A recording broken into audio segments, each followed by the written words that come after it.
Great expectations during colossal letdowns. Coming up next on Pastor Bob's Coffee Break.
Time to break out the Christmas mugs. This is kind of Christmas.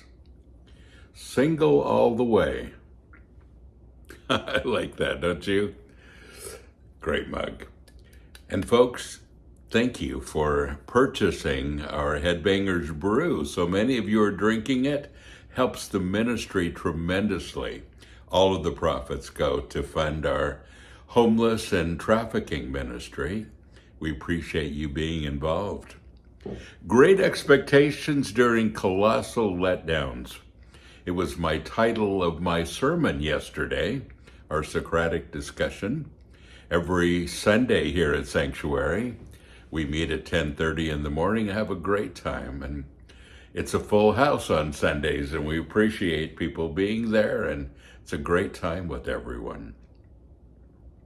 I like on Mondays, this is Monday, I'd like to recap what we did during the weekend and just bring up a few of the points.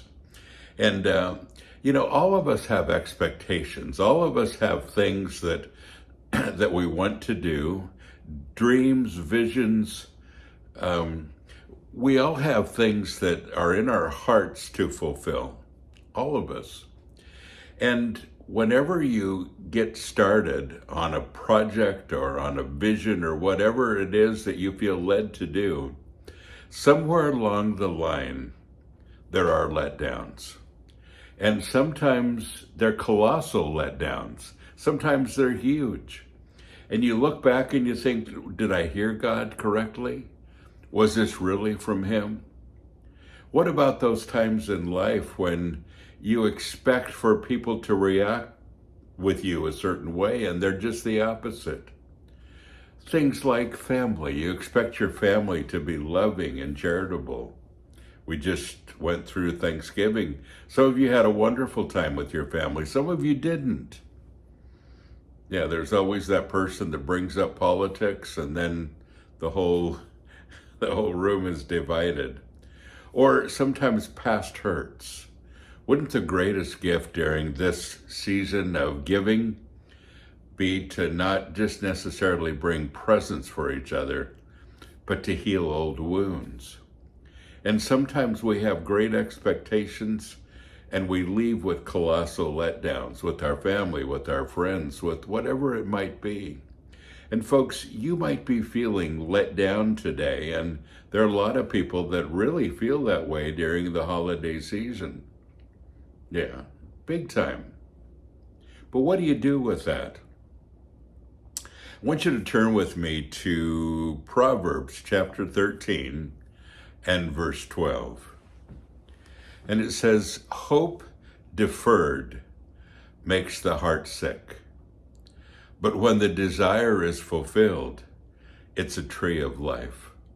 And you've all experienced that, hope deferred. In other words, you start doing something and the colossal letdown happens.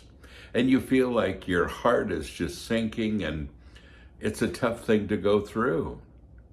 And that letdown, that disappointment is all encompassing, and you feel like, how am I going to get through this? I really expected something different. I expected that things would turn out. But hope deferred, in other words, when that letdown happens, it makes your heart sick. But when the desire is fulfilled, it's a tree of life. When the desire is fulfilled. In other words, if you stay the course, if you continue to believe, if God has put you on that course, that things are going to be okay, it's a game changer. And it's a journey. It's all a journey, to be honest with you. We start out with an expectation, and then somewhere along the lines we get let down, sometimes a colossal letdown. But there's a third point here in the journey, and that is renewed hope. If you can just get through the letdowns, through the roadblocks, through whatever you want to call it, if you can just get through that hope deferred and that sick heart, there's a third promise, and it's renewed hope. They that wait on the Lord will renew their strength. They'll mount up on wings like eagles. They'll walk and not grow weary. They'll run and not be faint. That's the promise.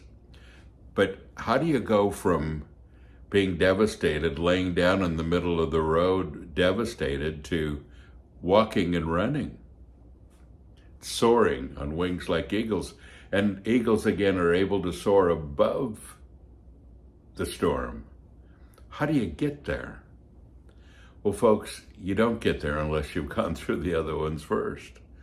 Unless you, first of all, have an expectation of what you believe God is doing. And even when you're let down, even when there is hope deferred, you say, but I'm going to keep going until my hope is renewed. And folks, that's the key. And I hope you're hanging on today to things that God has called you to do. Hang on to that hope and wait for it to be renewed. Get on that track, because that's where God lives. Folks, don't forget, you are blessed. So go and be a blessing.